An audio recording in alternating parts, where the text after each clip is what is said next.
Alright guys, welcome back to Sunderland Manager Mode. We're in episode 10 now, into double figures, and first things first in this one, we obviously had the international offer from Sweden in the previous episode, so we're going to accept that, thanks to a couple of comments left on the previous video. So we're going to have Ibrahimovic and Seb Larsson and Kim Kallström under our command for Sweden in the forthcoming international fixtures, but we need to get back to the league form, and we kind of solidified a little bit in the previous episode after some dodgy previous form. But we've got a couple of really hard fixtures coming up at the beginning of this episode. We've got Chelsea at home, and always going to be a tough fixture. Chelsea are top of the league, so we'll need to pick up some points as well if we're going to make any impression on those Europa League places. But Man Utd has a good effort here early on in the 20th minute. Does, on his weak foot, put it over the top of the bar, but Chelsea were all over us, really. First half, we didn't really get any chance to have any sort of impression in goal. We had more of the ball, as you can see, but only one shot to Chelsea's 4. So it was going to be a tough second half. And Chelsea, again, were all over us as the game started. Victor Moses was absolutely tearing us apart. Managed to get down the right-hand side here. Thankfully, it bounces off John O'Shea's face and went out for a corner. And then they took Moses off, so I was like, hooray! Got rid of him. And then they brought Juan Mata on. And then Juan Mata decided it was his turn to absolutely terrorise us. Running at the defence, puts the ball into Frank Lampard, though, who thankfully drills that one wide.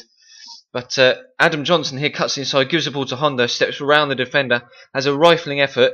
Bit of luck, hits Stephen Fletcher on the arse, and he pops it into the bottom corner, and we go 1-0 up at home against league leaders Chelsea, 61st minute. And you can see from the replay, you know, if you're gonna get anything from games like this against the big teams in the division, you're gonna need a stroke of luck, and we do get a massive stroke of luck there. The ball rifling against Stephen Fletcher, drops free, and he's 1-on-1, just pops into the back of the net. So 1-0 up against Chelsea, and Juan Mata again being the instigator here.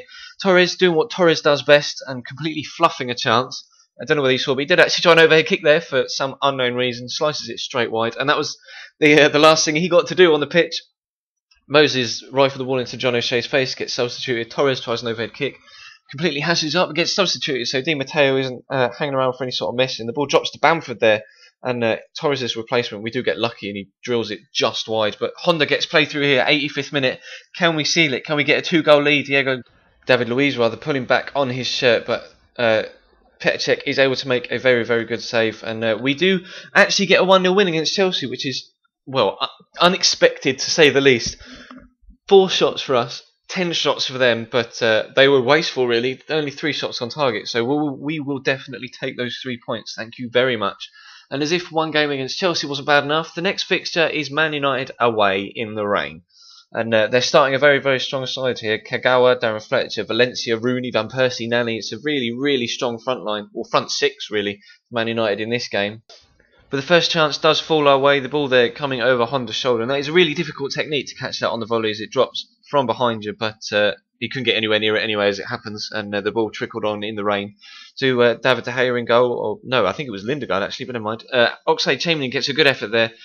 Played inside by Honda, and he just pulled it wide, and then we get let off there. Rooney with a tame effort, Simon Mignolet with another good save, and he was going to have to keep us in this game as he did against Chelsea. But Robin Van Persie there just takes it all the way around him, and for some reason decides to chip it, and it goes wide, and we get an absolute let off. But Stephen Fletcher with a good turn gets around the defender, and you can see we get the advantage when he's outside the box, but for some reason, not that I'm complaining, for some reason the referee decides to give us a penalty. You can see there Vidic pulls him back, and then pulls him back for a second time in the box, and ref gives the foul for the second incident. So we do get a penalty away at Man United, which is almost unheard of in real life. And obviously Craig Gardner is our dead ball specialist, so he's going to take it. And how is that for a penalty? Just inside the post. And 45th minute, first half stoppage time, and we do go 1-0 up away at Man U. And as you can see on screen, 5 shots for us, 5 shots for them, both 3 on target. So it was pretty even first half. And, you know, I was feeling quite positive about maybe getting a result from this one. And 73rd minute, with the ball's been going backwards and forwards in the midfield for most of this game. But Adam Johnson with a first effort, the ball drops to Honda from the initial save from David De Gea, and that puts us 2-0 up in the 74th minute. And again, another unexpected result could be on our way. Antonio Valencia here plays the ball through to Robin Van Persie. You would put your house on him scoring from there, but he does just fire it straight at Simon Mignolet. So another let off for us, and Honda's put through here with a lovely flick on from Stephen Fletcher. Can he finish it from outside the box? Left foot, top bag. You bet he can finish it. What a left foot that man has. And 1-0 at home against Chelsea. 3-0 away at Manchester United after some horrific form in previous games against, well, arguably lesser opposition. So absolutely delighted to get those points. We do still stay in 10th though, but we are within touching distance of 6th actually, 3 points behind Newcastle in 6th. We're on 26, they're on 29, so we come into another away game here. This time against Southampton, who you would assume would be an easier game than the previous two, but actually they caused us a lot of problems. Gaston Ramirez did get wide there and put a good ball in that fortunately they rifled wide. And here, watch the replay. Stephen Fletcher, you know when you change player as the ball drops free and then, or like you try to change player but it does it for you. I did that there, tried to change player and it obviously I was holding LB, press shoot, and he chipped it basically over an open goal. So fuck my life. But again, they were wasteful there. Adam Lallana, Gaston Ramirez was ripping us apart down that right hand side. Plays it into Adam Lallana, who skewed it wide. But how is that for a fucking finish? Lee Cattermole, 25, 30 yards out, absolutely pings it into the top corner. I've never seen him do that in real life, but who cares? Loving life with that finish, absolute rocket. So 24 minutes in, we are 1-0 up away at Southampton, and maybe we can get 9 points from 9 in this episode. Seb Larson with a good effort there, lovely volley that unfortunately Southampton keeper, I think he's Gazaniga is playing in goal. Fortunately, the Southampton keeper does get on the end of it and put it.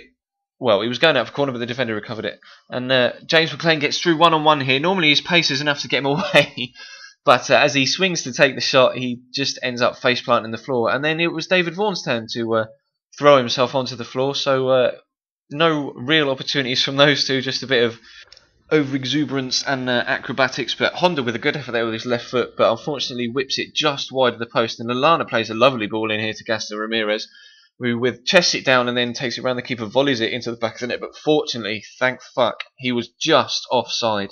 There's a lovely finish, so chest control to then volley it into the back of the net. But 89th minute now, the game is coming towards its close, and Southampton were really all over us again. Stephen Davis gets through here with a good effort, and then Mignolet makes another good save, another good header, and a third excellent save from Simon Mignolet. And he's been vital for us so far this season, making save after save after save to keep us in games. And there was nothing he could do about that one. The ball comes back off the bar, and Ricky Lambert is unfortunate not to get an equaliser there for Southampton. But we do take 9 points from 9. And that is where this episode is going to come to a close. Thank you very much for watching. Leave a like if you liked. And come back for episode 11, which isn't going to be any easier really. We've got Man City and Tottenham as our next two games, so it's not going to get any easier, but we are going to push towards those Europa League spots, and hopefully we can cause another couple of upsets and get some more points. So thank you very much for watching, and I will see you next time.